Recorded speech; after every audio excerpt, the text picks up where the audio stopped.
Get started. Coach will make an opening statement today, and then we'll go ahead and start questions. I want to lead off with big congrats to Coach Levy, Coach Hutzler, the rest of their staff for the awesome win on the road after 3 tough ones, man. I mean, overtime, and then a last drive that got stalled, if you will. And just so happy for those guys and those players to stay together and to keep fighting and scratching and clawing when there's a lot of negative noise from people in the community, from fans. And I just love it that they stuck together and found a way to win. And, they got 3 tough ones left, obviously, with Georgia and Missouri and Ole Miss. So nothing's easy in this league, as we all know, but just really happy for them and excited for what they're doing in their second year. And then certainly congrats to Nick Zimmerman as well of winning their first round game, and good luck to the ladies down there in Pensacola. All right, we'll start with Paul to Coach's left.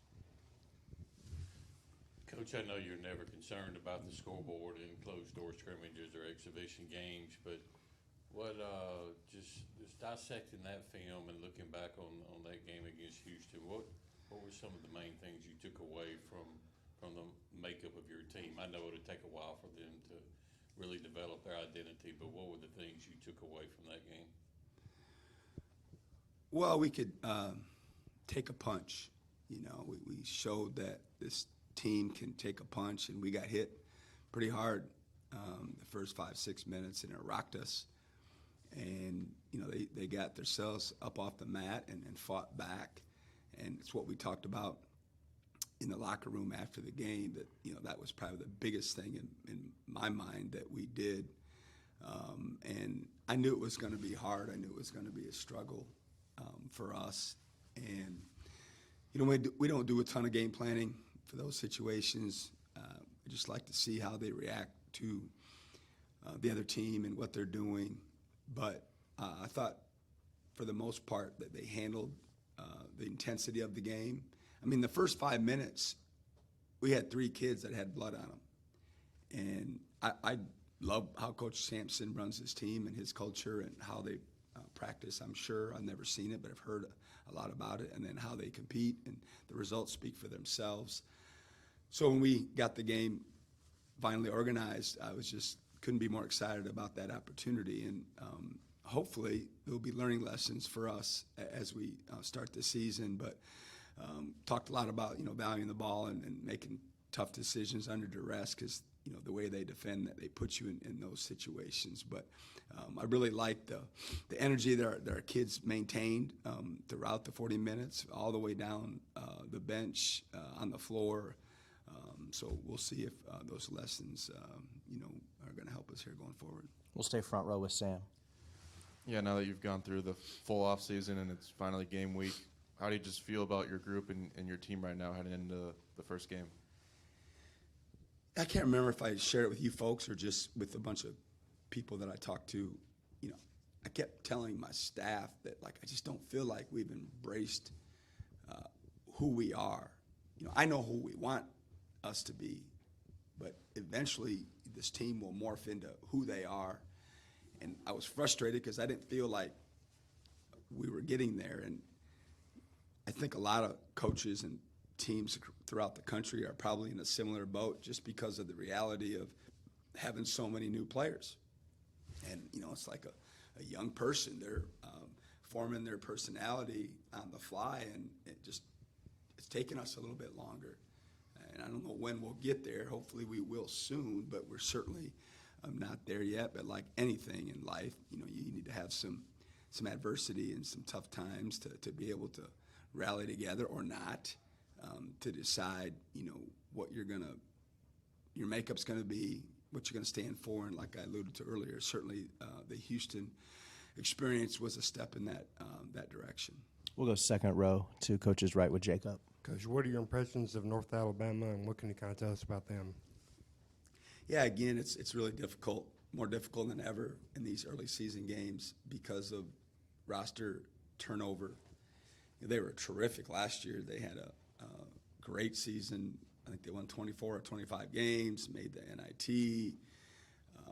Just, looking at their stats as a whole, I mean, they were unbelievable at taking care of the basketball. I mean, they just didn't turn the ball over, and their rebounding numbers were off the chart as well. So, something that, concerns me because valuing the ball, it hasn't been our strength recently. And we've got to make sure that, we're not just giving the ball away. And then rebounding is always something that we talk about every single day. But I got a lot of respect for Coach Pujols. I've known him for a long, long time. I know they're going to be tough-minded. I know they're going to be prepared. I know they're going to throw everything at us. And, we got to make sure that we're ready to go. We'll stay second row with Danny P. Coach, I know starting lineups are not, important, especially this time of the year, but as the ebb and flow of the game goes, just what are you looking for from your players to give them playing time that, they're looking for or coaches are looking for? Yeah, my standard line with that is always the same, and it's no different this year. I always tell our players, if individually, if you can move the needle in the right direction, I'll find minutes for you. But you've got to take advantage of the opportunities that you receive and make the most of them. Like, that's the big thing about the bench. Like, people get into that, and I understand that, and I'm sure we'll talk more about it as the season unfolds in the early games. But everybody comes off the bench after the starters, and that's what I think that the players need to understand is you got to get yourself mentally and maybe physically, ready to go. And each one is different, and how you do that is up to the individual. But that's a big thing for me, for our players, is, you don't have the excuse of, well, I needed 2 or 3 possessions to get going, to get a feel of the game, to understand the flow, and that ain't the way it works. The game doesn't stop for anyone to, insert yourself and then get a couple warm-up possessions, if you will. So it'll be something we'll talk about a lot in these early season games, and, that's a big reason why you're good or why you're not, of kids understanding if they're starters or not, being in the right frame of mind and having the right approach when they're given the opportunity to make the most of it, because it's real easy, right? I mean, if you do well, you usually play longer, and then when the next game comes around, your number's called maybe a little bit earlier, and, that'll all unfold in real time here shortly. We'll go back to Paul for 2. Coach, obviously Jay Nips didn't play much in that exhibition game and got hurt. Going for a loose ball, what's kind of the update on him going forward as far as Wednesday goes? Yeah, Jaden was concussed and went through the protocol, and he returned to action this past weekend. So he's through it. He just got to get back in rhythm, get back in game shape, but he'll have enough time before we tip Wednesday at 8 to in my opinion, should be locked and loaded and ready to go. And looking at it, obviously you played everybody in that game except for T. Obviously he got here late and got here later than you guys hoped for as far as getting in conditioning and starting all that process. What's kind of your, plan of action for him and where he talked to us last week about he's lost almost 30 pounds and feels good about that. Just what's kind of your thoughts on his plan of action moving forward? Almost 30. You're right, almost. Not 30, though. Almost. And he's still got a long way to go. He put himself in this position, in my opinion. He showed up way heavier than all of us had hoped for. And so now he's got to fight his way out of it. And it's not easy. It's not easy at all. So for the most part, he's being pretty diligent with the process that he individually is going through. It's a little bit different than a lot of our guys. Certainly he started late, and that put him behind the 8 ball for a lot of different reasons. But he's working with Coach Walker and, getting some, extra work in, if you will, before practice in the mornings. You got to find that fine line for him to still be productive at practice and have enough in his tank. But at the same time, that's just not enough for someone in that position. But at the end of the day, he kind of controls his own destiny with his commitment to getting his body in a better position to be effective at this level. And certainly he's a freshman, so he's went from 30 miles an hour to 75. And these other kids, other than Sergey, had 8 weeks here to kind of get a feel and learn and grow and get comfortable. And he got thrown into the fire, when he arrived in August when the fall semester came here. So time will tell. I don't know, what kind of impact, he's going to make this season. It will unfold as it unfolds. Got time for a few more. We'll go back to Jacob in the second row to coach's right. All right. Kind of going off that, you mentioned some freshmen playing some minutes for you this year. What would you like to see from those guys on Wednesday? Regular season opener and bright lights are on. Just compete. It's like what I tell our guys a lot during practice, especially in the early parts of trying to put this team together, is that we're going to make mistakes. I'm going to make mistakes. You're going to make mistakes. It's not one of those games. Basketball is not one of those games where you don't have mistakes all night, all day. It's just how it works. You're trying to be as mistake-free as you can, obviously, and get better and tighter with it as you get more games under your belt. But just, pin your ears back, and if you're going to make a mistake, make it full speed, make it out of aggression, make it out of want to. Don't make it being hesitant. Just compete, and that's kind of what we preach, and that'll be what I'll talk to them about, leading up to the game too. But I'm sure there'll be plenty of nerves to go around with, the freshmen and even the guys that haven't played here before. So I'll be curious, like everybody else is, how they perform. Colin, go ahead.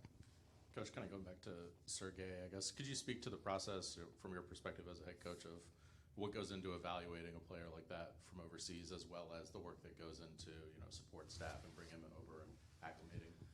Yeah, there's a lot to it. They're all unique situations. With Sergey's, it was a lot of blind evaluations, meaning not firsthand. None of us saw him firsthand until after he had signed with us. And that's because of just the so late in the process, and we decided to go that route. So it was a lot of film study, a lot of talking to other coaches in our profession that we have relationships with that actually saw him play because of their trips over and over to Europe to recruit different kids. Certainly, his coaches and agents and people around him, but you don't know everybody, so it's tough sometimes. You just get as much information as you can, and then you just feel good about it or don't. And we did with him. And in terms of all the things that go behind the scenes with the paperwork and what's required to get someone like that through the process of actually getting over here and getting eligible, it's a lot. And Coach Anwar, Coach Steve Smith in compliance was awesome. He was very helpful and knew that we were on a timetable and really worked with us in making sure that it got done. So, it's just it's a little bit different a process, I guess, when you recruit the kids from Europe because of all the extra hoops that they have to jump through. Paul, go ahead and wrap us up. I know you've obviously had different varieties of transfer classes in here, and I know for you it's all about finding that right fit.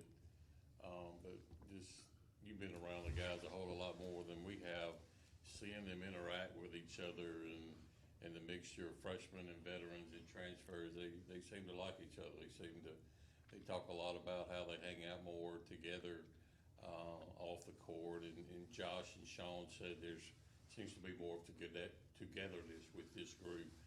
What have you seen from that aspect and just about the fit of this group? Well, I love hearing that. I don't ask them those kind of questions. You kind of keep your fingers crossed. Back in the day, it was always like, how's the chemistry of your team, right? And certainly, as a coach, you can do things and put them in position where, they have to talk to each other. They have to interact outside of just communicating, on the floor. But at the end of the day, in my opinion, a lot of it's recruiting. A lot of it's your leadership, which Josh Hubbard is as fine a leader as I think eventually you all probably have ever had. He's definitely more vocal this year than he ever has. And Sean's been assisting him at times as well. And he's been around here obviously the longest, so he gets it, understands it, been through, a ton, for this program and with us. But at the same time, like a lot of teams across the country are saying this about their team. We like each other. We hang out. We got a good bond. Well, ask us in a month where we're at, because when the games start and starters start and guys come off the bench and some guys don't play the minutes that they think they deserve to play, then you'll find out what kind of close-knit family basketball-wise you have, because it's easy when those things aren't happening. Everybody likes each other because everybody in their mind thinks that all their dreams and goals for this particular year are going to come true. And obviously they're not. More often than not, they're not. And so that'll be something that, in a month, if you remember, you can ask me and we'll see where we're at then. All right. Thanks, everybody.